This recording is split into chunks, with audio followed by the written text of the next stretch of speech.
There used to be an established order to the world. A structure to things. You couldn't print a gun like a term paper. It was impossible to wreck a nuclear production plant with a few lines of code. Flying robots didn't descend on you in the dead of night and kill you in your home. But that order has been upended. Cheap videos in California help spark riots in Cairo. Linchpins of the Middle East now rant about Planet of the Apes in public, and Iranian generals trash talk David Petraeus over SMS. The world has gone a little haywire, sometimes for better, sometimes for worse. Here are our choices for the 5 people most responsible for making it that way. Number 5, Mohamed Morsi. In the span of a few weeks, Egypt's new president stopped a war on his borders, gave himself nearly dictatorial powers, and then relinquished them. Egypt is supposed to be the bedrock of stability in the Mideast, a predictable and sober force against chaos and bellicosity stretching from Gaza to Israel to Syria to Iran.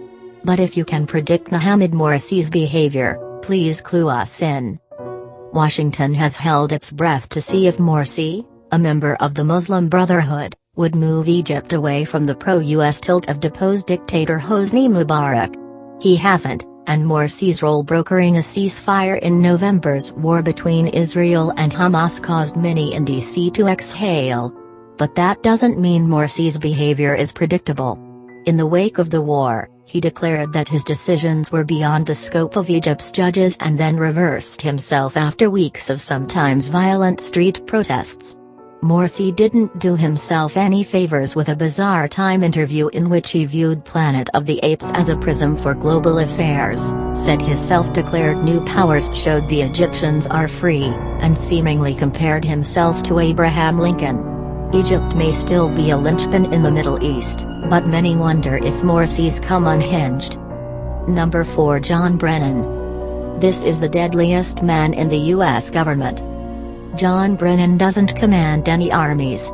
But as President Obama's chief counterterrorism advisor, he's arguably more powerful than the generals who do.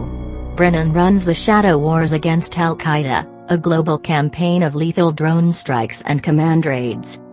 Brennan's war shifted in 2012. There have been only 43 drone strikes in Pakistan, way down from its 2010 high of 2012. But it moved into high gear in Yemen, which by June saw more drone strikes than Pakistan did, not to mention new US-funded spy planes for its Yemeni allies. Brennan doubles as shadow ambassador to Yemen, too, and with US forces set up at a Djibouti base to confront Al-Qaeda's operations in Africa, one of the next undeclared battlefields may be Mali, where US-supported African forces are preparing to take the country's north back from an Al-Qaeda offshoot. There are rumors that Brennan is in contention to succeed David Petraeus as CIA chief, which would put Brennan formally at the head of one of the main agencies implementing his war, and would finally make him accountable to congressional oversight. Maybe then he can explain how his shadow wars actually end. Number 3, Joaquin El Chapo Guzman. Mexico's Ciudad Juarez, the formerly so-called murder capital of the world, saw its murder rate plummet in 2012. Local authorities say that's because they've clamped down on crime. But another theory is that there are now fewer people left for Joaquin El Chapo Guzman to kill. But it wasn't just brutality that made El Chapo, the Sinaloa cartel kingpin and CEO, emerge as the most powerful drug trafficker in the world. He's a keen businessman who has turned a criminal organization into a global, vertically integrated corporation. El Chapo's empire is the Costco of cocaine. The Mexican government considers him to be the most wanted man in Mexico. The Sinaloa cartel's yearly earnings in drug money, at an estimated $3 billion, isn't that much lower than the annual revenue of social media colossus Facebook. But a combination of bribes and violence ensures public officials stay out of his way, and El Chapo's enemies can find themselves besieged by his own private army. And if a company like Amazon.com has sought to diversify its products and control its distribution, like a customer buying an ebook and downloading it to their Kindle, the Sinaloa cartel has sought to cut out their own middlemen as well.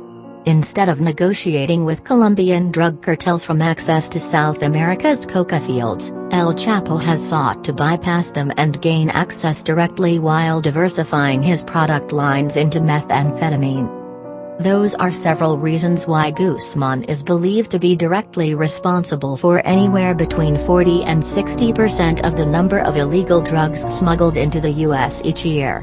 He's also reportedly an obsessive micromanager, a trait shared by some of the most successful corporate executives, and is believed to base his operations out of the mountains of western Mexico. He may have even surpassed the infamous deceased Colombian drug lord Pablo Escobar in wealth, if not brutality.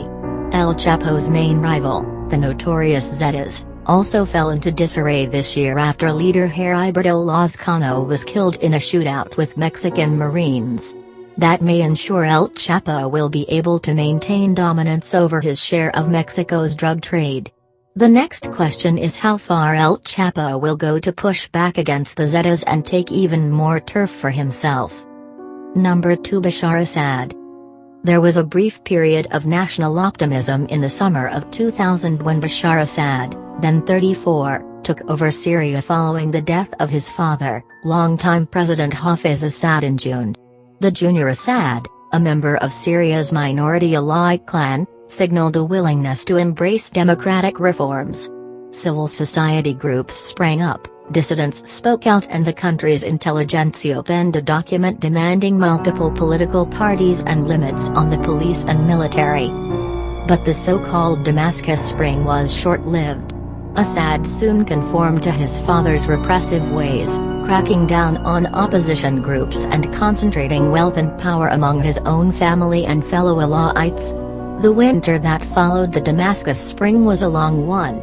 But the revolutionary fervor of the Arab Spring finally reached Syria early this year.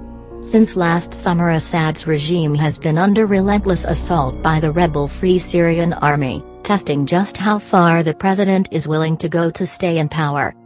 As the rebellion has grown, so has Assad's desperation. He sent tanks into rebel strongholds, fired artillery into densely populated towns and, this summer, unleashed the full might of his air force. When the rebels learned to shoot down Assad's jets and helicopters, the president upped the ante.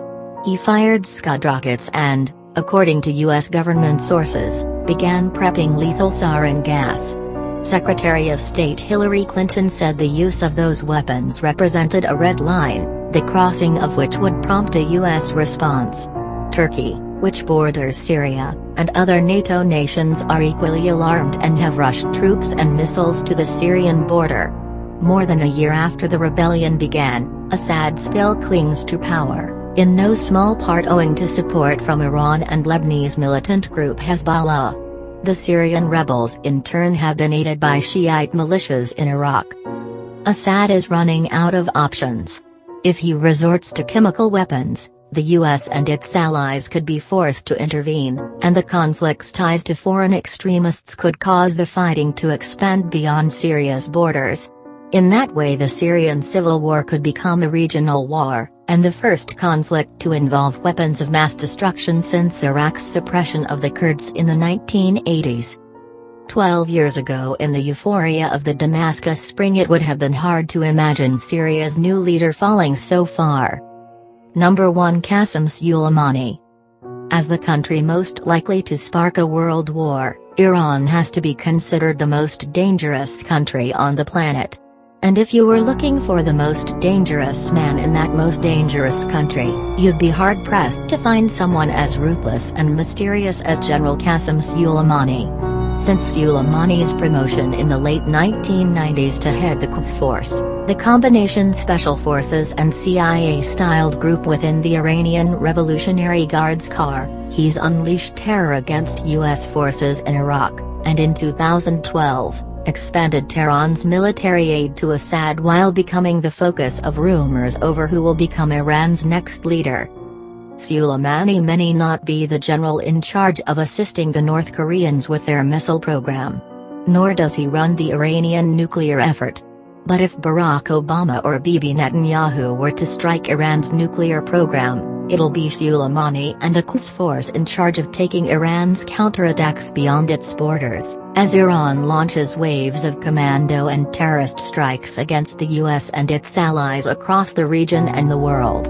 In 2008, while waging a guerrilla war by proxy against the United States in Iraq, Soleimani even texted General David Petraeus, boasting about being in charge of the policy for Iran with respect to Iraq, Lebanon, Gaza, and Afghanistan. That was an exaggeration. Iranian policy is set by the Supreme National Security Council, which includes Soleimani along with 19 other members, but not entirely false, either. His influential position may also serve as the launching pad for higher political aspirations. In 2012, Soleimani emerged as the center of media attention in Iran just in time for upcoming presidential elections in June. And as a prominent war veteran, he could be a unifying and formidable president during a period of heightened tensions with the United States.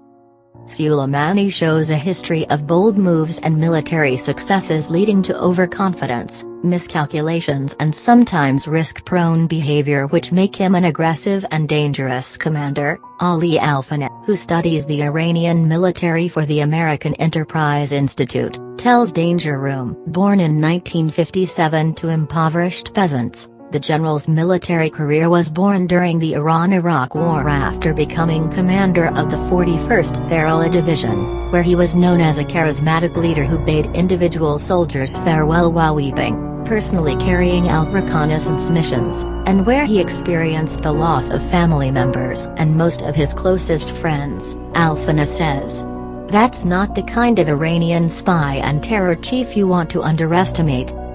Honorable mention: Mina Semerjian, the most dangerous person to listen to, and Armen Galstian, the most dangerous pet ever.